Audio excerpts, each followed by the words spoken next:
There are places on our planet where time has stopped, where history is not written in books but is held in a silent, deep embrace.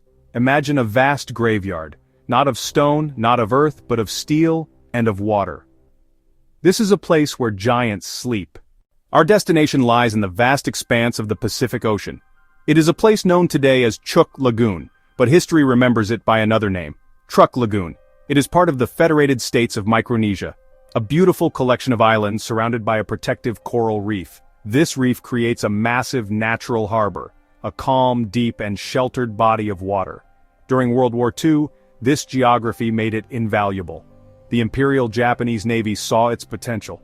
They transformed this peaceful paradise into their most formidable forward base in the entire Pacific theater. They called it the Gibraltar of the Pacific. For years it was the heart of Japanese naval operations, an unsinkable aircraft carrier. The date was February 17, 1944. Before the sun rose over the tranquil lagoon, the sky began to scream. It was the sound of hundreds of American warplanes.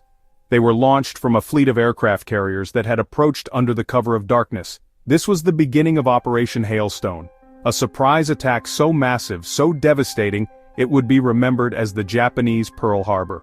For 2 days, the assault was relentless. The goal was simple: to annihilate the Japanese fleet anchored at Truk and cripple the base beyond repair. Every wreck on the floor of Truk Lagoon has a story. They are not just anonymous hulks of metal, they are the final resting places of ships with names, histories, crews. Take the Fujikawa Maru, for example. She was a passenger liner, a cargo liner converted into an aircraft ferry. Inside, you can still find the disassembled fuselages and wings of Japanese Zero fighter planes, waiting for an assembly that will never come. Then there is the story of the destroyer Oit. She was not in the lagoon when the attack began. She returned to the lagoon in the middle of the raid to rescue survivors from another stricken ship. She managed to pick up over 500 sailors. Among the many ghosts of Truk Lagoon, one wreck holds a special, chilling significance. It is the San Francisco Maru. She is known as the $1 million wreck because of the incredible value of the military cargo she still holds. This ship was not a warship, but a humble passenger and cargo vessel pressed into service for the war effort. Her job was to transport the essential materials of battle: tanks, trucks, mines, ammunition. Finding the San Francisco Maru is a challenge. She rests deep, far deeper than most of the other wrecks. Her deck is at 160 feet. The story of Truk Lagoon did not end with the sinking of the fleet. In the decades that followed, something remarkable happened. A new chapter began, written not by humans, but by nature. The very instruments of war began to transform. The sharp, violent angles of steel started to soften. The ocean, with its patient and relentless power, began to reclaim what was lost. These wrecks, once symbols of death and destruction, have become the foundation for vibrant new life. They have become artificial reefs, some of the most spectacular in the world. Descend onto any of these wrecks today. You are not just entering a historical site, you are entering a thriving ecosystem. The surfaces of the ships are now covered in a riot of color. Exploring the wrecks of Truk Lagoon is a journey that requires skill, courage, and a deep respect for the past. For scuba divers, this is one of the ultimate destinations on Earth. The process begins long before entering the water. Divers work with local guides who have an intimate knowledge of the lagoon and its sunken fleet. The descent is a powerful experience. As you leave the bright, sunny world of the surface behind, the water turns from turquoise to a deep royal blue, replaced by the rhythmic sound of your own breathing. And then, out of the blue haze, a shape begins to form. A mast.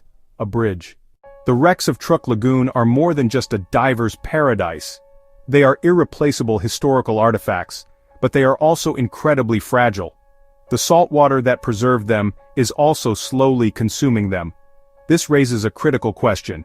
How do we protect and preserve these underwater monuments for future generations? One of the greatest threats is human impact. Truk State has recognized this underwater heritage.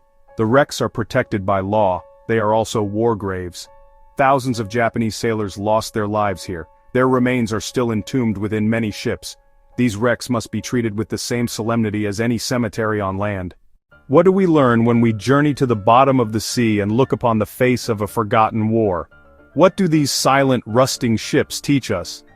Perhaps the most immediate lesson is about the sheer scale and waste of human conflict. To see the tanks, the planes, the ships lying useless on the ocean floor is a powerful statement. It is a monument to destruction. It forces us to confront the incredible cost of war, lives, treasure, potential, progress. But there is another, more hopeful lesson to be found in the deep. The wrecks of Truk Lagoon show us that even from the most terrible events, beauty and life can emerge. The same steel that was forged for war now serves as a foundation for a vibrant coral reef. It is a powerful metaphor for peace and reconciliation. The deep has its secrets, and this may be its most important one.